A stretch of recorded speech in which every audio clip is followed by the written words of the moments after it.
So in this video, I want to talk about not having motivation as a PhD student. And I think this is something that a lot of us go through in graduate school. So I just wanted to be open in terms of, getting yourself over the hump. And I think that these tips are going to be very, very helpful for you. So if you don't know me, I am Professor Dave Massack. I'm an Associate Professor of Innovation, Strategy, and Entrepreneurship. And this is Izzy right here. Um, I created this whole reciprocity project to give back as much as I possibly can. There's so many people that help me out that I wanted to pay the favor forward to help you out as much as I possibly can.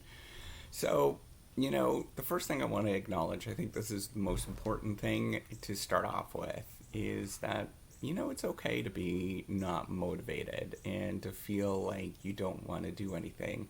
This is a very real experience for absolutely everybody that does that is a graduate student, that's a researcher, that is a professor.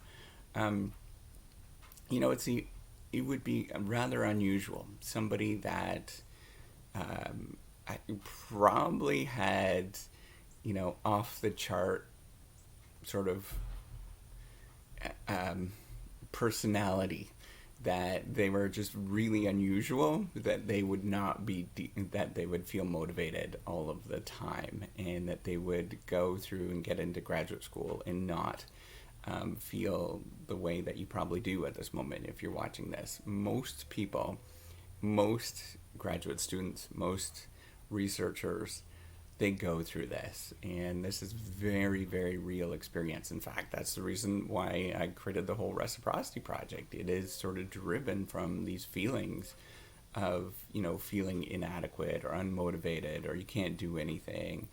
Everybody goes through it. So I want to tell you that right up the get-go, and I want you to know that you should give yourself some grace for feeling like that. This is not this is totally normal, is what I'm saying. So here are some things that I think are very important in terms of learning to deal with this sort of motivation feeling. I'm going to be honest, I feel like that all the time.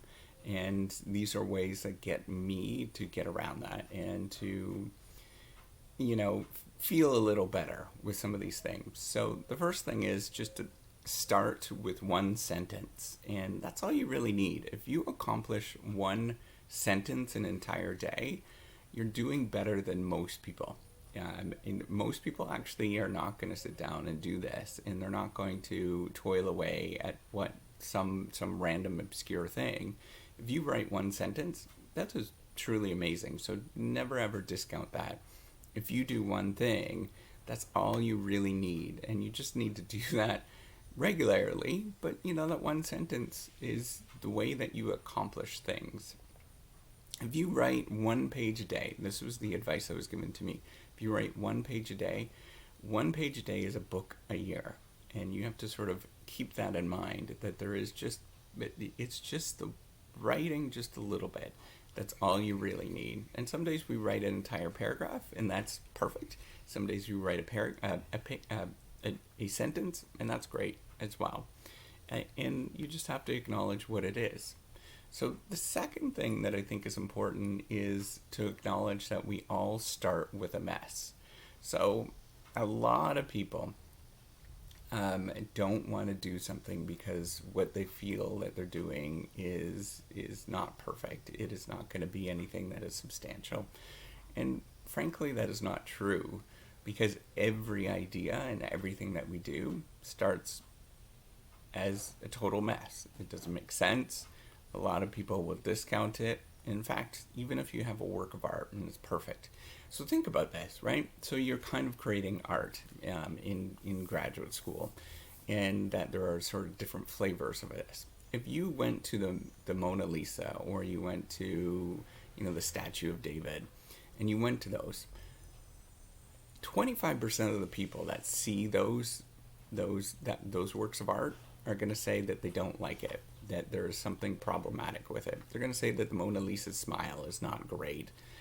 It's not perfectly it just is not. She looks weird or whatever. So you always have to keep that in mind when you're doing this. It doesn't matter what you're looking at. It is always sort of a subjective opinion that people are looking at. And your mess might actually be really quite good, but you are perceiving it as a mess because you're not used to that feeling just yet. So everything that's good starts off as a mess, and then everything that we do, no matter how perfect it is or how beautiful it is or, unique or interesting, there is probably going to be about 45% of the population, I would say, that is always going to say that it's problematic or it's not good. So you just have to realize that when you do this. The third thing is, this is an important thing, is we get stuck in these sort of cycles of reading and analyzing, and I get like that. And so what I've learned to deal with that is to start writing. And instead of reading and analyzing, what you should be doing most of your time actually should be writing. The reading part of it, so the simple trick is as you're reading, you just write whatever you read about. And then analyzing, you just write what you are analyzing about. And for every sort of analytical action or reading action that you do, that you should probably be writing 3 times as much to accomplish the thing that you need to do. So that's kind of a simple rule that I think is helpful, and it helps me. So another thing, a fourth thing that I think is important is to tell your story and research. Everybody has a unique story, and everybody does something interesting. So I think where we get caught up on is thinking that we have to do some amazing breakthrough stuff. But all you have to do is just simply tell your story, what you are about, and what you are, who you are as a person. Just start writing those. Imagine it not as a scientific,